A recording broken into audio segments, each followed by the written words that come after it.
খুব বেশি নিজেকে প্লেস করি না বা ফেনী কেন্দ্রিক আমার যাওয়া হয় না, এটা খুবই সত্য কথা। কারণ আমরা তো কেন্দ্রীয় আন্দোলনে ব্যস্ত ছিলাম। আমরা স্বপ্ন দেখছিলাম যে যদি বাংলাদেশকে বদলাই দেওয়া যায় তাহলে ফেনী তো এমনি অটোমেটিক্যালি বদলে যাবে। সুতরাং আমরা শেখ হাসিনার অপসারণের জন্য লড়াই করেছি। এখানে যারা আমার সমবয়স্ক বা আমার কাছাকাছি আছেন, আপনারা জানেন যে 5ই মে যে সংগ্রাম আমরা করেছিলাম, 5ই মেতে সারা বাংলাদেশের আলেম সমাজকে আমরা যারা একত্রিত করেছিলাম, সেখান থেকে শেখ হাসিনা পতনের একটা বিরাট বীজ আমরা বপন করতে সক্ষম হয়েছিলাম।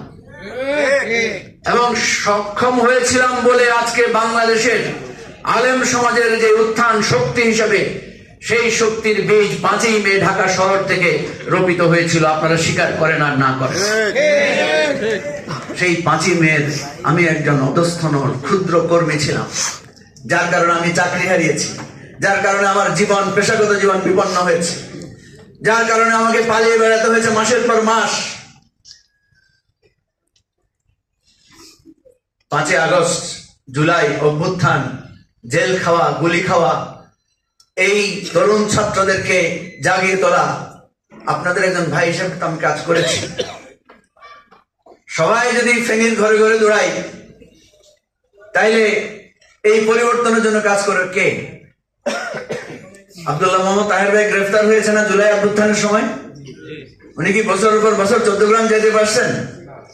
চট্টগ্রাম তো যেতে পারেন নাই। উনি গত 15 বছর চট্টগ্রাম যেতে পারেন নাই। 2008 সালের নির্বাচন, তাহের ভাই প্রার্থী, একদিনের জন্য চট্টগ্রাম যেতে পারে নাই তাহের ভাই, উনি একজন প্রার্থী। আপনারা যদি এখন বলেন যে আপনি ফেনী আইয়েন না কিল্লাই, কারণ আমরা শুধু ফেনী নিয়ে ভাবি নাই, কারণ আমরা শুধু আমাদের বাড়িতে যাওয়ার সেই বেদনার কথা ভাবি নাই, আমরা শুধু আমাদের সেই নিজের ঘরের মাটিতে যেতে পারি না সেই অন্যায় অত্যাচারের কথা ভাবি নাই। আমরা ভাবছি বাংলাদেশের প্রত্যেকটা মানুষের জনপদে মানুষের পায়ের চিহ্ন যাতে যেতে পারে, সন্তান হারা মায়ের মুখে যাতে হাসি ফুটতে পারে, যারা আমাদের ভাইদেরকে গুলি করে হত্যা করেছে তাদের যাতে আমরা বাংলাদেশ থেকে উৎখাত করতে পারি, সেই স্বপ্ন দেখেছি। সেই স্বপ্ন দেখতে গিয়ে ফেনীর দুয়ারে দুয়ারে যেতে পারে নাই, সেটা আমাদের অক্ষমতা। সেই অক্ষমতা আপনারা মাফ করবেন না? সে অক্ষমতা আপনারা ক্ষমা করবেন না? সে অক্ষমতাকে কি আপনারা আপনাদের বিরাট প্রাপ্তি দিয়ে সেই দুঃখটা ভুলে যাবেন না? আমার অনুরোধ থাকবে সেটা নিয়ে আপনারা সেই ত্রুটিটাকে, ভুলটাকে ছোট করে দেখে আজকে বৃহৎ পরিসরে আমাদেরকে ভাববেন। প্রিয় ভাই বোনেরা, ফাজিলপুরের একজন ভাই বলেছেন, আমি কিন্তু ফাজিলপুরে গিয়েছি একজন শহীদের কবর জিয়ারত করার জন্য, কিন্তু যেভাবে ঘরে ঘরে যাওয়ার সেটা যাই নাই। এবং লিয়াকত ভাই গিয়েছেন বলে আমি মনে করি আমাদের কাজ 90% এগিয়ে আছে। ইনশাআল্লাহ আমাদের একটা বড় কঠিন সমস্যা হচ্ছে দাড়িপাল্লা বদলে ইগলে ভোট দেওয়ার যে প্রচারণা, সেটা করা। আমরা ইনশাআল্লাহ পরিকল্পনা করছি অফলাইন অনলাইনে এই পরিকল্পনাটা কিভাবে করা যায়। আমার একটা চিন্তা আছে, আপনাদের সাথে পরামর্শ নিই। যেদিন ডাক্তার শফিকুর রহমান ভাই 30 তারিখ সম্ভবত উনি ফেনী যাবেন, সেদিন আমরা একই একটা কাগজে এক মাথায় দাড়িপাল্লা আরেক মাথায় ইগল এভাবে আমরা দিতে পারলে তাহলে এটা একটু জনগণের কাছে বার্তাটা পৌঁছে যাবে। এটা আমার একটা চিন্তা করছে, আপনারা যদি সাপোর্ট করেন আমরা এটা করতে পারি ইনশাআল্লাহ।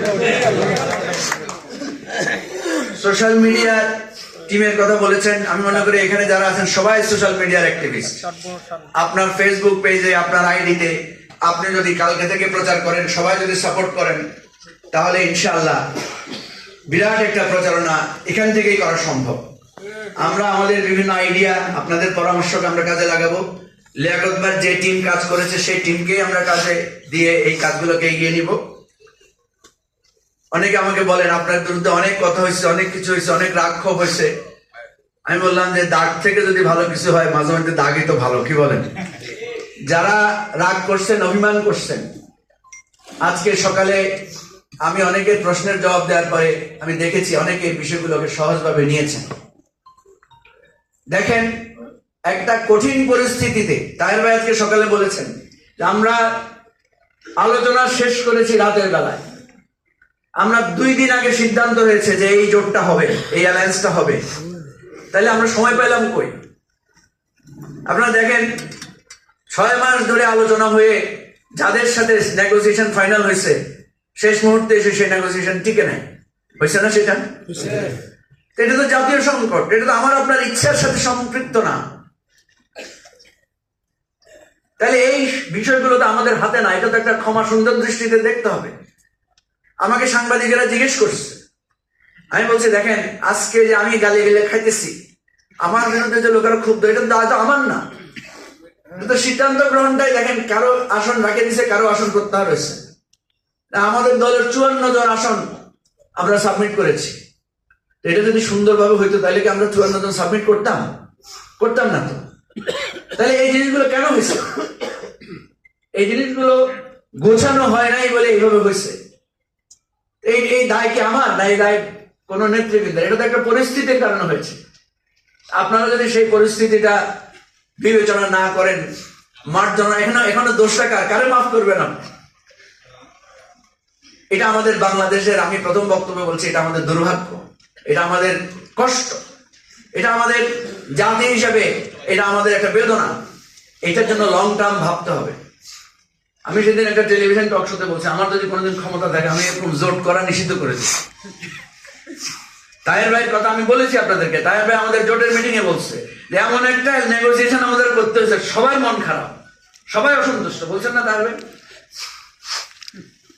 কি ধরনের কষ্ট আমাদের প্রত্যেককে, আমরা যারা শীর্ষ পর্যায়ে দায়িত্ব পালন করতেছি, আমরা তো কি ধরনের গালাগালি শুনতেছি, কি ধরনের খারাপ পরিস্থিতি ফেস করতেছি এটা আমরা জানি। তারপরেও আমরা করছি কেন? আমরা জানি কর্মীরা অনেক কিছু এখন বুঝবে না, তারা বুঝবে পরে। আমাদের ছাত্র জীবনের বহু ঘটনার সাক্ষী। তাই ভাই আমাদেরকে বলছে আমরা মানি নাই, 3 দিন পরে কইছি আপনি জিএম কইছেন কথা হয়নি, ঠিক হয়েছে না? এরকম পুরানো যারা আছেন তারা জানেন। আমরা জানি যারা আজকে আমাদেরকে গালিগালাজ করছেন, যারা আজকে আমাদের এই সিদ্ধান্তহীনতার জন্য দোষারোপ করছেন, একটা সময় আপনারা বলবেন যে না ঠিক আছে, তখন আমরা বুঝি নাই।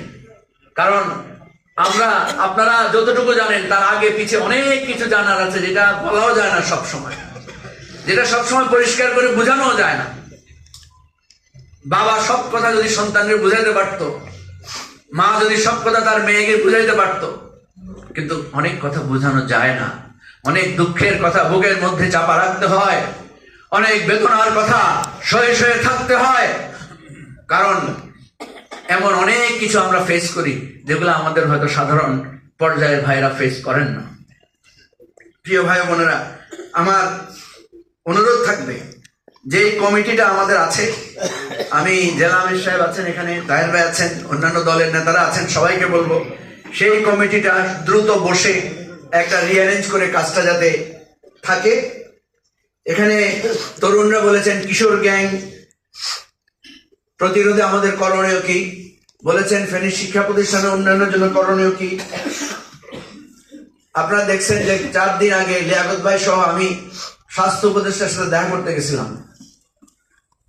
আপনারা শুনলে অবাক হবেন, স্বাস্থ্য উপদেষ্টা জানেনই না যে ফেনীতে আজ থেকে 20 বছর আগে একটা medical college, private medical college হয়েছিল। কি বলেন, ঠিক না?